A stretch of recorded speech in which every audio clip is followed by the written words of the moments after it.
Entonces, el entrenamiento de los niños involucraba también transmisión de mitos, de leyendas, las escrituras, mucha memorización, algo que la iglesia y la sociedad en general hemos perdido mucho, el memorizar, el interiorizar las palabras. Y tenía una pregunta, y la pregunta es, ¿qué clase de persona debo llegar a ser dentro de la sociedad en la que vivo? Entonces, la respuesta para los del mundo a esta pregunta está incompleta e incorrecta, ¿verdad? En la antigüedad, o sea, los ejemplos eran hombres de renombre, eran héroes mitológicos. Para las mujeres eran diosas seductoras, diosas poderosas, también fértiles, ¿verdad? Entonces, en el presente no estamos demasiado lejos de esa realidad. En el presente, ¿quién podríamos decir que son los modelos o aspiraciones de las personas? En día podríamos decir, el año 2026, los influencers. Es gente que tiene fama y tiene apariencia de fortuna. No todos son ricos, pero tienen apariencia de que lo son, ¿verdad? Entonces, pues estas no son buenas respuestas para nosotros, ¿no? No, la iglesia no podemos fijarnos en alguien como Kareli Ruiz, como un ejemplo. No podemos fijarnos en empresarios como Poncho de Nigris, ¿verdad? O sea, en gente, o sea, no es aspiracional para nosotros. El modelo de la educación para nosotros es el Señor Jesús. Nosotros buscamos la imitación de Cristo. Entonces, la disciplina del Señor nos prepara para ser ciudadanos, pero del reino de Dios. Nos prepara para ser hijos de Dios Altísimo. Y está muy preocupada en dos cosas, en orden y fruto. Tenemos fruto agradable para Dios de conducta, de palabra, de pensamiento, en el espíritu, y orden en nuestras vidas. Entonces, ¿qué hay con nuestra traducción, con Reina Valera? ¿Por qué pone castigo? Se explica porque Reina Valera, el Antiguo Testamento lo toma del texto masorético, que es el texto hebreo, mientras que Hebreos 12 lo toma de la Septuaginta, que es el texto griego. Entonces, por eso hay una discontinuidad, pero realmente el sentimiento aquí va hacia la crianza del niño, hacia la corrección, la instrucción en justicia del niño, ¿verdad? Entonces, una pregunta, ¿Dios castiga? Hay gente que piensa que no, cristianos que piensan que Dios es incapaz de castigar o de aplicar ninguna forma de corrección a sus hijos. Dios nos ama tanto, tantísimo, nos ama tal como somos, que Él solamente habla en palabras queditas y que habla despacito, en una voz, dicen, es una voz suave, y de ninguna manera utilizaría la fuerza para hablar. Entonces, a la verdad, pues, este Dios parece de peluche. Es un Dios que no ejerce justicia, que no sabe usar, que no usa métodos, ¿verdad? Entonces, el castigo, o sea, en la disciplina, a la generación de nuestros padres todavía les tocó este tipo de disciplina, inclusive la disciplina física. Mi mamá me platicaba cuando era niña que a ella todavía le aventaban un pedazo de tiza, de gis, cuando quitaba la atención, y a mi papá le daban en las manos manazos los maestros de la escuela. Y digo, yo no estoy abogando por el uso de la violencia en general, ¿verdad? Y ciertamente los maestros del mundo usaban de abuso, ¿verdad? También ya sabemos mucho más cosas, ¿no? Pero la palabra de Dios nos habla de un Dios que disciplina y que nos reprende y también manda en algunas partes a que nosotros usemos disciplina, incluso física, con nuestros hijos. Quiero que vayamos a Proverbios 29, vamos a ver ejemplos rápidos. En el mismo libro de Proverbios es un tema extensamente tocado, Proverbios 29:15. Si me acompañan. Y no nos vamos a concentrar esto hoy, pero quiero que lo veamos. No son temas ajenos ni a Dios ni a la palabra. Proverbios 29:15. La vara y la corrección dan sabiduría, mas el muchacho consentido avergonzará a su madre. Nos habla de un poquito de un muchacho al que nunca se le corrige y siempre se le hace lo que dice, pues va a crecer en un adulto pues mal hecho, incompleto, incapaz de manejar algunas emociones o situaciones con disciplina. Proverbios 23:14. Proverbios 23:14. Desde el 13, Proverbios 23:13. No rehuses corregir al muchacho, porque si lo castigas con vara no morirá. Lo castigarás con vara y librarás su alma del Seol. Entonces, aquí vemos también la disciplina, ayuda a librar de la muerte y ayuda a los jóvenes a mantener sendas derechas, ¿verdad? Proverbios 22:15, un poco antes en la misma página tal vez. La necedad está ligada en el corazón del muchacho, mas la vara de la corrección la alejará de él. Entonces, tenemos que nuestros niños, desde jóvenes, ellos están en necedad. Lo hablábamos cuando hablábamos el Salmo 119, ¿con qué corregirá el joven su camino? ¿Con qué limpiará el joven su camino? Con guardar tu palabra. Entonces, un joven no nace siendo todo lindo, un niño no nace siendo un angelito, no son angelitos, ya ellos adentro tienen un pecado que los inclina hacia hacer el mal. Yo a mi hijo no le tengo que enseñar a mentir, no le tengo que enseñar a romper cosas, a ser berrinche, a ser desobediente. Él ya lo trae por defecto, por causa del pecado original que lleva en su corazón. Entonces, ¿qué lo endereza? La palabra de Dios, la disciplina y la instrucción. Entonces, todo esto es parte de la disciplina. Volvemos a Proverbios 3. Entonces, lo que la palabra quiere decirnos aquí es una forma en la que Dios trata con nosotros. Dios usa su providencia, Dios usa su palabra, Dios usa a nuestras autoridades para disciplinarnos, para tratar con nuestro pecado, para corregirnos. Si no necesitáramos la corrección, el Señor no tendría necesidad de darnos disciplina. Y también quiero que veamos otra realidad. Hebreos 12, que también leímos, Hebreos 12 nos dice, si se les disciplina, vamos a Hebreos 12, para beneficio de la cámara. Hebreos 12, versículo 7, dice, si soportáis la disciplina, Dios os trata como a hijos, porque ¿qué hijo es aquel a quien el padre no disciplina? La idea aquí es muy directa. Si eres un padre, en algún momento es necesario que ejerzas disciplina sobre tus hijos. Eso es de facto. Si se os deja sin disciplina, hablando de nosotros, de la cual todos han sido participantes, entonces ustedes son bastardos y no hijos.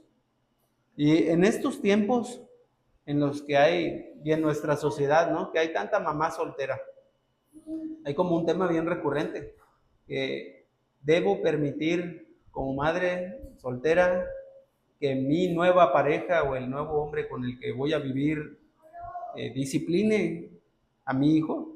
Entonces, la gran mayoría de las veces el sentido común, al menos aquí en México, es a no permitirlo. En mi experiencia, no se permite que el padrastro le pegue o siquiera regañe a un niño.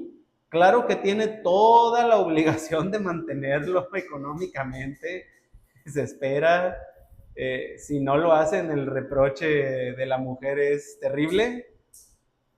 Ah, sí, pero no toques al niño, ¿verdad? Porque él tiene a su propio padre muchas veces, ¿verdad? Entonces, sí lo puedes proveer, no lo puedes corregir, ¿verdad? Y pues esto es terrible, ¿no? Es terrible falta de respeto.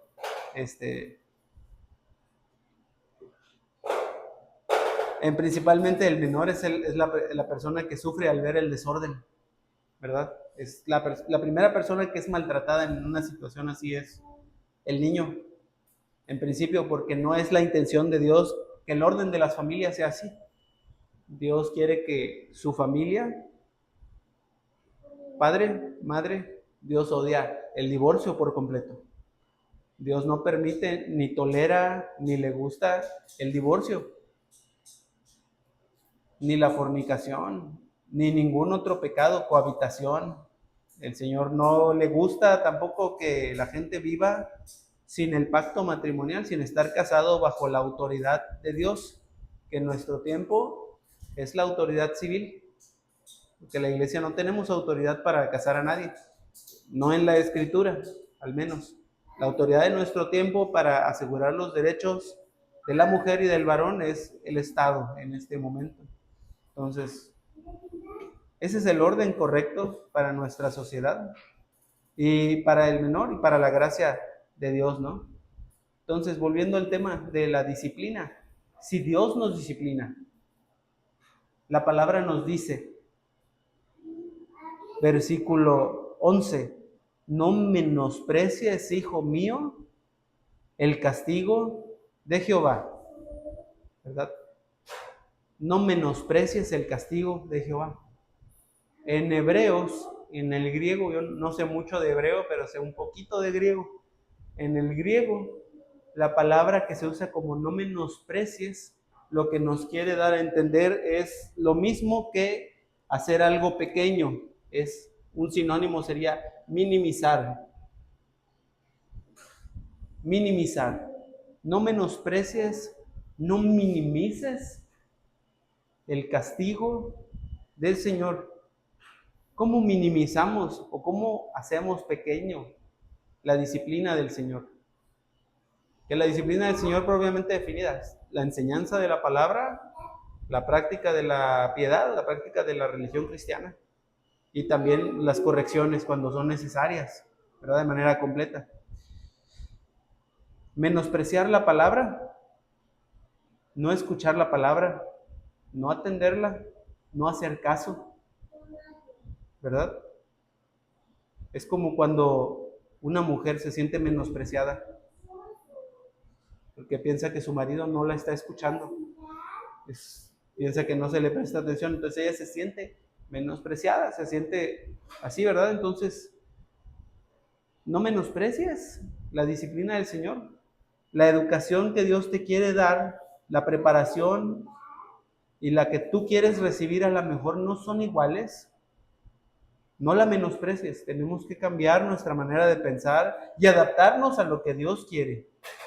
Las personas suelen querer que Dios les enseñe cosas buenas o agradables a sus propios oídos.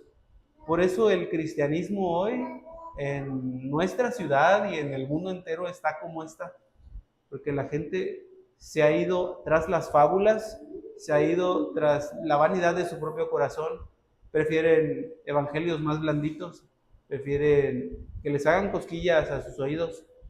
Y gracias a eso existen cosas como un evangelio de prosperidad, que no es un evangelio para nada. Es otro evangelio y no es un evangelio del todo. Entonces nuestros corazones tienden a buscar lo cómodo y lo que menos esfuerzo nos cueste. Pero la disciplina de Dios nunca es sin propósito. ¿Cómo podemos no menospreciar la disciplina del Señor? Prestando atención, definitivamente, o sea, aprovechando todo lo que el Señor te está mostrando en medio de la corrección. Apreciarlo, meditar en ello, ir a la palabra, compararlo.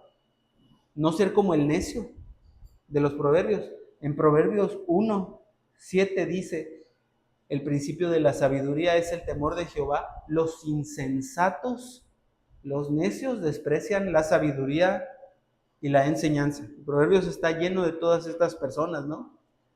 Si despreciamos la corrección, somos necios. Entonces, hay que adaptarnos, hay que identificar cuando las correcciones, cuando los crecimientos, las pruebas vienen de parte del Señor. Y tratar de entenderlo. Y si Dios te disciplina, no desmayes. Es lo que dice también aquí en Proverbios 3:11. No menosprecies, hijo mío, el castigo de Jehová, ni te fatigues de su corrección. Una pregunta: ¿hasta cuándo el Señor va a dejar de enseñarnos y de corregirnos en esta tierra? No hay fin, ¿verdad? Mientras seamos vivos en esta etapa, hay corrección, hay disciplina que atender, hay que sujetarnos a la voluntad del Padre, sin cansarse. Nunca vamos a poder llegar a un estado, mientras vivamos, donde podamos decir, ya no necesito la corrección del Señor. Si estás pasando disciplina, prepárate, porque no es ni la primera ni la última vez que el Señor te va a procurar de esta manera. Es necesario por causa de nuestra carne, por causa de nuestra condición. Quiero que me acompañes, vamos a Job 5, del 17 al 27. Job 5 está antes de los Salmos y antes de los Proverbios. Job 5, del 17 al 27. En el contexto de Job 5 está hablando uno de los amigos de Job, Elifaz temanita. Elifaz temanita le empieza a hablar a Job acerca de la justicia de Dios y del cuidado de Dios. Escucha esto. Job 5:17 dice: He aquí, bienaventurado es el hombre a quien Dios castiga. Por tanto, no menosprecies la corrección del Todopoderoso, porque Él es quien hace la llaga y Él la vendará. Él hiere y sus manos curan. En 6 tribulaciones te librará y en la 7ª no te tocará el mal. En el hambre te salvará de la muerte y del poder de la espada en la guerra. Del azote de la lengua serás encubierto. No temerás la destrucción cuando viniere. De la destrucción y el hambre te reirás. Y no temerás de las fieras del campo. Pues aún con las piedras del campo tendrás tu pacto, y las fieras del campo estarán en paz contigo. Sabrás que hay paz en tu tienda, visitarás tu morada, y nada te faltará. Asimismo, echarás de ver que tu descendencia es mucha, y tu prole como la hierba de la tierra. Vendrás en vejez a la sepultura como a la gavilla de trigo que se recoge a su tiempo. He aquí lo que hemos inquirido, lo cual es así. Óyelo y conócelo tú, para tu provecho. Bienaventurado es el hombre a quien Dios castiga. Por tanto, no menosprecies la corrección del Todopoderoso. Claro, dentro del contexto es terrible lo que está diciendo a Job, que Job estaba en un estado de mucha aflicción. Él necesitaba consolación de otro tipo, ¿verdad? Pero estas son verdades eternas, de todas maneras. A quien Dios tiene como hijo, lo va a castigar. Él hace la llaga, pero también Él la venda, Él nos trata. Entonces Dios ama y corrige, redarguye, reprende, instruye, hace todo para que tú seas formado y moldeado. Mientras recibas disciplina, sabes que el amor de Dios permanece. El pastor Paul Washer hace un ejemplo de disciplina en la vida de un creyente. Él dice, y cita a Romanos, la parte en la que dice: a Jacob amé, mas a Esaú aborrecí. Los 2 hermanos, los hijos de Isaac y de Abraham, ¿Cuál es la diferencia entre ellos? A ambos les cumplió toda la palabra que dijo de ellos en su tiempo. Esaú, el hijo mayor, el que no heredó la bendición, a quien le robó la bendición su hermano Jacob.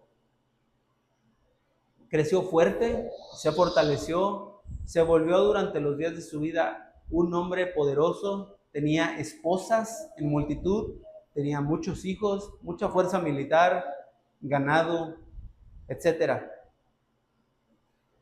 Pero nunca sufrió la corrección de Dios. Él desde su juventud era un hombre que nunca valoró al Señor ni a sus promesas.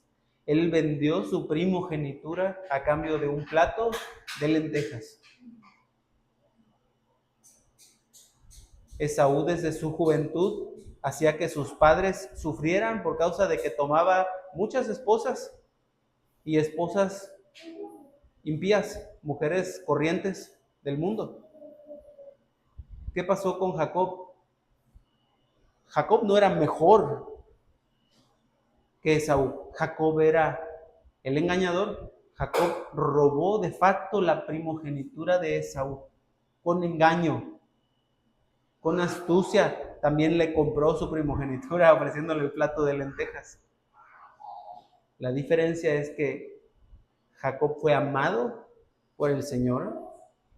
Jacob fue tratado como un hijo, llevado a la tierra de donde venían sus padres, de Sinar, y tuvo que trabajar duro, fue engañado, fue injustamente su sueldo cambiado muchas veces, ¿sí? Y cuando venía de regreso a la tierra que él tenía que heredar por la promesa de Dios, regresó cojeando, porque el Señor ya no iba a permitir que corriera de su hermano Esaú para enfrentarle. Diferencia grande, cuando Jacob muere viejo y largo de días, Jacob es un hombre de Dios, se mantiene en el camino. Esaú solamente está en el árbol genealógico. No se nos dice más nada de su relación con el Señor. Entonces Dios nos trata como a hijos si nos disciplina. Ahora, sobre la disciplina. La disciplina también tiene aplicación y relación con el discipulado. De hecho, en el latín, la palabra disciplina viene de esta misma raíz, de la que viene discípulo, ¿verdad? El discípulo es la persona que se sujeta a un maestro para aprender. Nosotros somos discípulos del Señor. Nosotros seguimos a Jesús y lo imitamos. El maestro nos enseña por imitación. Del Señor Jesús tenemos doctrina en cuanto a enseñanza, pero tenemos mucho también de imitación de conducta, de verlo a Él, de ver sus reacciones, de aprender sus emociones, de entenderlo a Él. ¿Cómo se ve un hombre o una mujer que se disciplina a sí mismo? Una respuesta corta que te puedo dar es, lo vas a ver en su autonegación, en la negación de sí mismo y en su práctica de la disciplina. Quiero que me acompañes a Filipenses 2, del 7 al 8.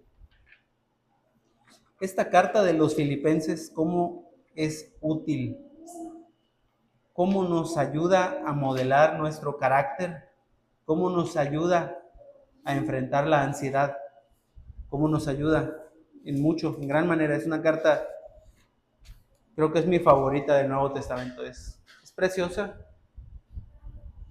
Ve el versículo 6, el 5. Haya pues en vosotros este sentir que hubo también en Cristo Jesús, el cual siendo en forma de Dios, no estimó el ser igual a Dios como cosa a que aferrarse, sino que se despojó de sí mismo, tomando forma de siervo, hecho semejante a los hombres, y estando en la condición de hombre, se humilló a sí mismo, haciéndose obediente hasta la muerte y muerte de cruz.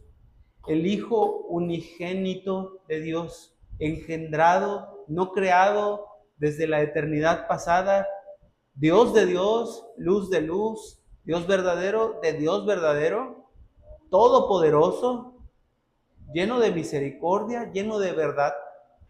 En su plan de salvación por nosotros, descendió en forma de siervo,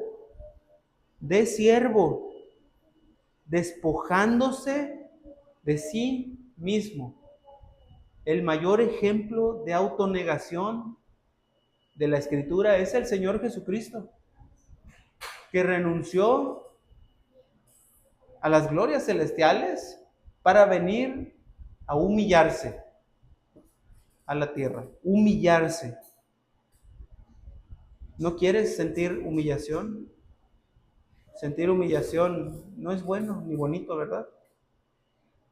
Pero Jesús vivió toda una vida de humildad y de autohumillación. Esto tienes que entenderlo. El siervo no es mayor que su Señor, y vivir como cristiano es la cosa más feliz que te puede pasar, también es la cosa más humillante que te puede pasar. Porque cuando andamos con el Señor estamos llamados a renunciar a nuestros intereses, a tomar nuestra cruz y sujetarnos a la disciplina del Señor.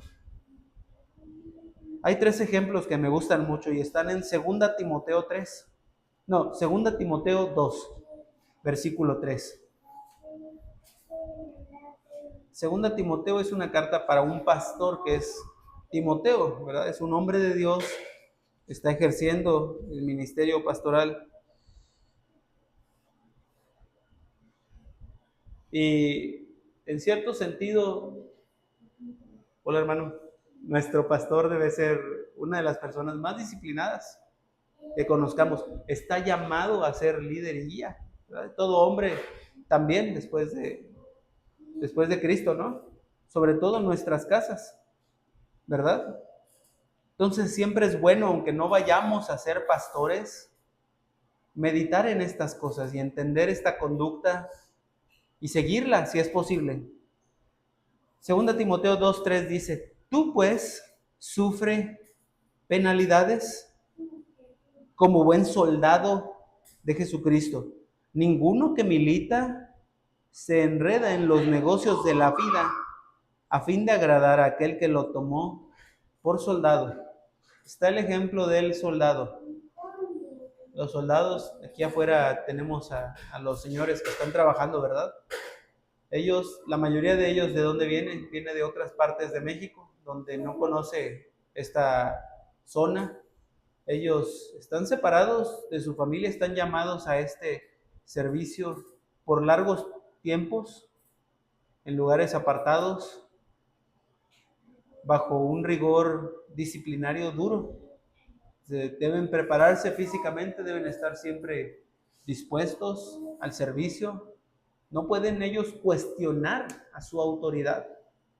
Nosotros ciertamente, por nuestro pecado, no cuestionamos a Dios, no rechazamos su mandato cuando nos negamos a cumplirlo. Entonces, un soldado no se enreda en los negocios de la vida que no corresponden a su piedad y a lo que se le demanda de él. ¿Qué demanda el Señor de ti? Dios quiere tu corazón. Dios quiere tu corazón delante de Él rendido y en Cristo. Te quiere muy feliz. Dios, yo creo que el Señor nos quiere bienaventurados, como dice la palabra, felices en Él, pero también concentrados en las labores que estamos haciendo. Ve el versículo 5. Dice: también el que lucha como atleta no es coronado, sino lucha legítimamente. Entonces, el atleta para hacer su performance, para hacer sus pruebas y ejercer su deporte, no puede tener el mismo físico que una persona normal. no puede comer las mismas cosas que una persona normal, no puede hacer el mismo tipo de ejercicios que hace una persona normal. Entonces, la disciplina involucra sujetarnos a estas prácticas y también competir legítimamente. Por último, dice, el labrador, para participar de los frutos, debe trabajar primero. Considera lo que te digo y el Señor te dé entendimiento en todo. El labrador primero debe de sembrar y al cabo de días a veces, al cabo de meses, puede tomar su cosecha y la puede usar para su sostenimiento. Tiene que comer, ¿verdad? Y el labrador tiene que estar en el tiempo correcto para la siembra y tiene que cegar en los momentos correctos. Si no se hace la siega en el momento correcto, el fruto no va a servir para nada. Sí, puede ser comido por los animales del campo, o si no se siembra en los periodos correctos, pues también la producción de ese año y su ganancia va a mermar. Esta semana se me ponchó una llanta y tuve que buscar una llantera móvil. Hablé a 2, 3 llanteras y ninguna me quería atender. Entonces, el muchacho que vino a atenderme finalmente me estaba platicando cómo él es de 24 horas. Él vive concentrado en su negocio. Él está dedicado a ayudar. Él, si le hablan de aquí de carretera General Bravo, trailers, vehículos de carga, él está dedicado a ayudar, ¿verdad? Él siente este llamado, esta responsabilidad y pone las demás cosas por un lado para cumplirlo. Me pareció un ejemplo para esto, ¿verdad? Entonces el que quiere ver el resultado tiene que sujetarse a la disciplina. Palabra fiel es esta: si somos muertos con Él, también viviremos con Él. Si sufrimos, también reinaremos con Él. Si le negáremos, Él también nos negará. Si fuéramos infieles, Él permanece fiel, no puede negarse a sí mismo. Disciplínate en la piedad, en el ejercicio del amor. Todos los cristianos somos retados a ser disciplinados, a discipularnos, a seguirnos preparando. Que esto sea sin desmayar.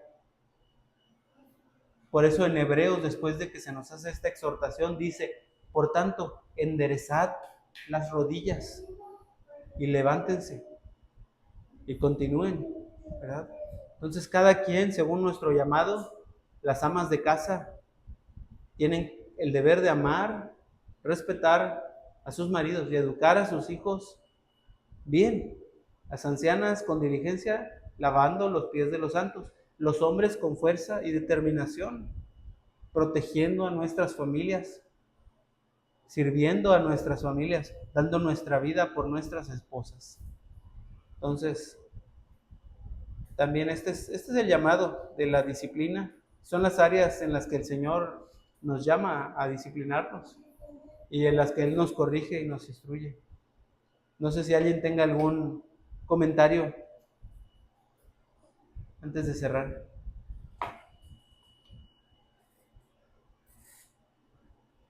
Estamos llamados a no menospreciar, a valorar mucho la disciplina del Señor, y estamos llamados también a apreciar el amor que Cristo nos ha dado, que si somos disciplinados significa que Dios nos ama. Entonces valorémoslo y oremos. Dios Padre, gracias por la disciplina que procede de ti, que en Cristo Jesús somos edificados, somos construidos para crecer conforme a la imagen del varón perfecto. Y si en alguna cosa fallamos, sabemos que Cristo Jesús pagó por nuestras fallas.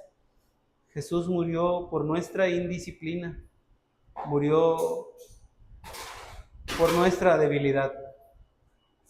por cuanto éramos débiles, Señor, para sujetarnos a la ley. El pecado tomó ocasión de la ley y por él nos mató. Pero gracias doy por Cristo, nuestro Señor, a quien servimos